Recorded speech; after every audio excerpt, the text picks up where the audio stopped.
जी हाँ, दोस्तों आज की इस वीडियो के माध्यम से हम बात करेंगे मध्य प्रदेश डीएड या हम कहें डीएलएड। अगर हमें मध्य प्रदेश के डीएड या डीएलएड में एडमिशन लेना है, तो इसके लिए ऐसे कौन-कौन से डॉक्यूमेंट हैं, जिन डॉक्यूमेंट की मदद से हम एडमिशन ले पाएँगे या जब हम अपना रजिस्ट्रेशन करें या हम कॉलेज में एडमिशन लेने जाएँ, अगर हमारे पास वो डॉक्यूमेंट हैं, तो हमें एडमिशन में कोई दिक्कत ना हो। तो मैं यहाँ पर एडमिशन के लिए डॉक्यूमेंट की पूरी लिस्ट जिसे हम दस्तावेज भी कहते हैं, तो पूरी लिस्ट मैं आपको बताऊंगा कि कौन कौन से डॉक्यूमेंट हमारे लगने वाले हैं। बस ये डॉक्यूमेंट रख लेना आप अपने पास में, इसके अलावा और कोई डॉक्यूमेंट की जरूरत ही नहीं पड़ेगी।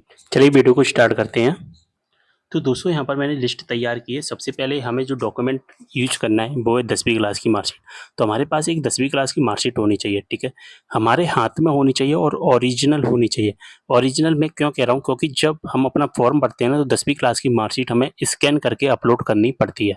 इसके बाद जो दूसरा डॉक्यूमेंट होता है वो 12वीं क्लास की मार्कशीट। 12वीं क्लास की मार्कशीट का हमें काम पड़ेगा। सबसे पहले हम जब रजिस्ट्रेशन का फर्स्ट प्रोसेस स्टार्ट करते हैं ना, तो 12वीं क्लास की मार्कशीट से स्टार्ट होता है और बाद में जब हम अपना स्कैन करके डॉक्यूमेंट अपलोड करेंगे, तो वहाँ पर भी हमें अपना डॉक्यूमेंट अपलोड करना पड़ता है, डॉक्यूमेंट 12वीं क्लास की मार्कशीट। ऐसे ही 10वीं क्लास की मार्कशीट अपलोड करनी होती है और क्वालिफिकेशन डिटेल में भी हमें 10वीं क्लास की मार्कशीट और 12वीं क्लास की मार्कशीट है, जो कि उसके नंबर है वो लगाने पड़ते हैं कि कितने नंबर आए हैं, रोल नंबर क्या है, ये सारी चीज़ें हमें बताने पड़ते हैं। इसके बाद डोमिसाइल सर्टिफिकेट, ठीक है।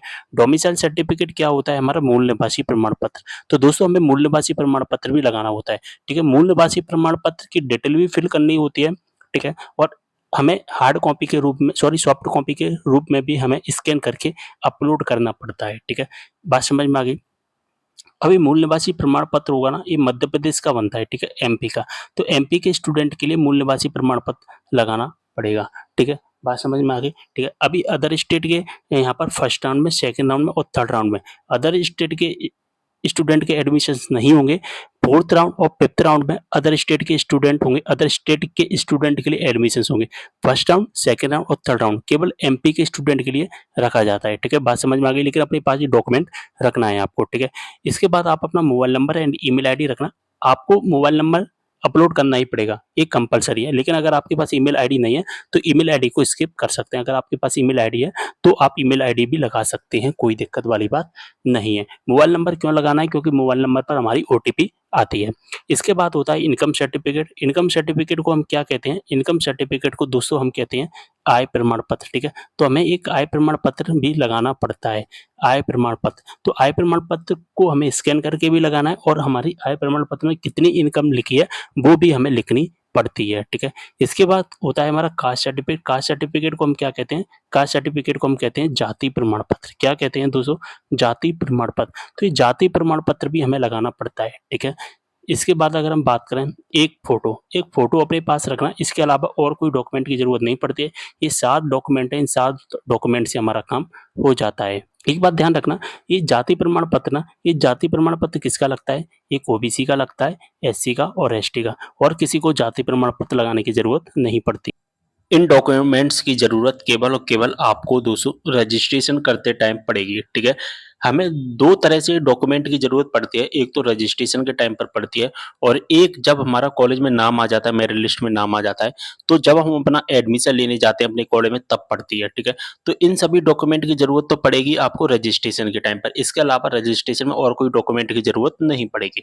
प्लस में अगर हम बात करें, अगर हमारा किसी कॉलेज में नाम आ जाता है, ठीक है, और जब हम कॉलेज में नाम लेने के लिए यानी कि एडमिशन करवाने के लिए फीस सबमिट करने के लिए कॉलेज में जाते हैं, तो ये डॉक्यूमेंट तो आपको चाहिए ही चाहिए। साथ में आपको कुछ एक्स्ट्रा डॉक्यूमेंट भी देने पड़ेंगे। नंबर 1 पर आता है हमारा समग्र आईडी, ठीक है। तो आपकी समग्र आईडी होगी। अब समग्र आईडी केवल एमपी के स्टूडेंट के लिए होती है, अदर स्टेट के स्टूडेंट की नहीं लगेगी, ठीक है। इसके बाद में अगर आप रेगुलर में एडमिशन लेते हैं, तो सीधी सी बात है, डीएड तो रेगुलर ही होता है। हमें टीसी की ज़रूरत पड़ेगी, टीसी, ट्रांसफर सर्टिफिकेट, ठीक है। तो ये डॉक्यूमेंट, 2 डॉक्यूमेंट और हैं, इनको ऐड कर लेना। साथ ही एक डॉक्यूमेंट और है, इसको भी ऐड कर लेना, आपका आधार कार्ड, ठीक है। आधार कार्ड की वैसे ज़रूरत नहीं पड़ती है, लेकिन आप अपने साथ में आधार कार्ड लेकर रखना, जिससे कोई भी आपको दिक्कत ना हो भविष्य में, ठीक है। तो ये सभी डॉक्यूमेंट अपने पास में लेकर रखना। इन सभी की रजिस्ट्रेशन के टाइम पड़ेगी और टोटल ये डॉक्यूमेंट जो मैंने बताए 9-10, इनकी एडमिशन के टाइम पर पड़ेगी। तो उम्मीद कर रहा हूँ सारी चीज़ें आपको समझ में आ गई होंगी। अगर आपको कोई भी डाउट है तो आप मुझे कमेंट करना, ठीक है। और एसबीसी चैनल को सब्सक्राइब कर लेना ऐसी जानकारी पाने के लिए। मिलते हैं अगले वीडियो में एक और जानकारी के साथ, तब तक के लिए बाय।